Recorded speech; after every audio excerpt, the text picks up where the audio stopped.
मित्रांनो नमस्कार. आजच्या भागामध्ये आता इकडं जे आबांते असतात तर ते आबांते राणीला आणि इंद्राला शोधत असतात. ते म्हणत असतात की हे बघा विक्रांत तुला माहीत नाही का रे कुठं गेलाय तो? अरे तुला माहिती पाहिजे होतं असं मालती म्हणते.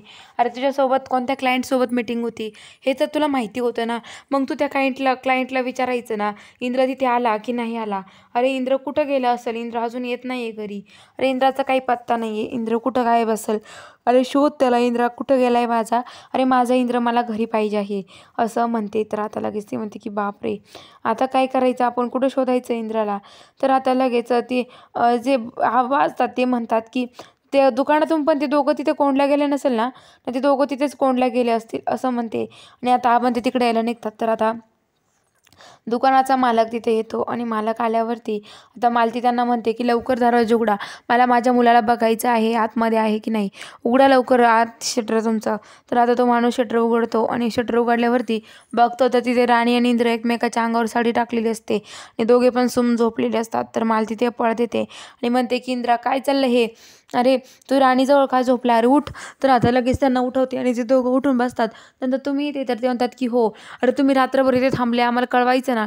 तर आता इंद्र म्हणतो की अगं आई तुला माहीत नाही काय झालं इथे, आम्हाला कुणीतरी कोंडून घेतलं त्यामुळे आम्हाला दोघांना इथे राहावं लागलं असं म्हणते. तर आता त्यांना खूप हे वाटतं. तर आता लगेच इकडं जे राणी आणि इंद्र आहेत ते राणी आणि इंद्र खूप टेन्शनमध्ये असतात. तर ते म्हणतात आता आवडीने आपल्याला एकत्र बघितलंय, मग काय करायचं आपण आता असं म्हणते. तर आता लगेच ते म्हणते की हे बघा तुम्ही काळजी करू नका, आम्ही आहोत ना. चला लगेच आता आबा म्हणतात की चला घरी जाऊयात आणि त्यांना दोघांना घेऊन ते घरी जायला निघतात. घरी आल्यावरती आता मालती त्यांच्या दोघांवरती खूप ताप येत असते, जास्त करून राणीवरती. आणि म्हणत असते काय ग राणी काय झालं तुझं हे सगळं, आणि काय ग तुला कळत नाही का माझ्या इंद्राजवळ जाऊन झोपलीस असं म्हणते. आणि आता ती त्या उर्मिलाकडे येते आणि म्हणते की उर्मिला तुला प्लॅन जर करायचे असले ना नीट करत जा, आणि काय का असं काय प्लॅन केला होता तुझ्यामुळे माझ्या इंद्राला एवढा त्रास झाला आहे. तर आता लगेच मला उर्मिला म्हणते की काय झालं नेमकं मला नीट समजेल का. ती खूप तापलेली असते त्या उर्मिलावरती आणि म्हणते की तुला प्लॅन करता येत नसेल ना तर नको करू, आपल्याला त्या दोघांना प्लॅन वेगळा करण्याचा होता, तर त्यांना एकत्र करण्याचा प्लॅन करते असं म्हणते. तर आता लगेच ती म्हणते की जाऊ द्या. तर आता लगेच ती म्हणते की आता काय करायचं आपण. तर आता लगेच ती म्हणते की हे बघा तुम्ही काळजी करू नका, मी आहे ना. तर आता लगेच उर्मिला तर मालतीतून रागा निघून जाते. उर्मिला म्हणते काय रे विक्रांत काय झालं एवढं मालती काकीला. तर आता तो म्हणतो की तुला माहिती काय झालंय तिथं. अगं तिथे मालती काकीचं डोकं तापणारच ना, कारण की तिने त्या इंद्र आणि राणीला दोघांना एकत्र बघितलं आहे. दोघं एकत्र ते झोपलेले होते अंगावर साडी घेऊन. मग मालती आईचं डोकं तापणार नाही तर काय होईल तूच सांग बरं. तर ती म्हणते भारीच झालं, दोघं हसायला लागतात आणि गुलगुलू गप्पा मारायला लागतात. तर आता इकडं जे इंद्र राणी आहे ते रूममध्ये येतात. रूममध्ये आल्यावरती आता इंद्र राणीला म्हणतो राणी तुला माहिती का मी त्या शॉपमधून काय आणलं. तर आता राणी म्हणते काय आणलं इंद्र सर तुम्ही शॉपमधून. तर तो म्हणतो की छोटी राणी आणली मी माझ्यासाठी छोटी राणी. तर आता राणी म्हणते मी काय आणलं असेल माहिती का, मी छोटा इंद्र आणला तिथून.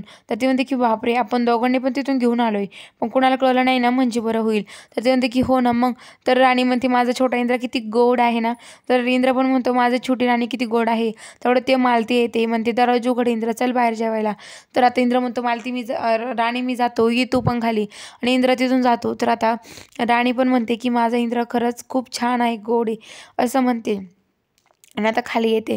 खाली आल्यावरती सगळेजण जेवायला बसलेले असतात. तेवढ्यात चिकू विचारते काय राणी खूप मजा आली असेल ना तुमची दोघांची शॉप तिथे रात्रभर. तर राणी म्हणते की खूप धमाल खूप मस्ती केली आम्ही रात्रभर माहिती का तुला. अगं चिकू खूप मजा आली आमची तिथे, आणि आम्हाला तिथे छोटी राणी आणि इंद्र भेटले, तुला माहीत नाही काय काय मजा आली.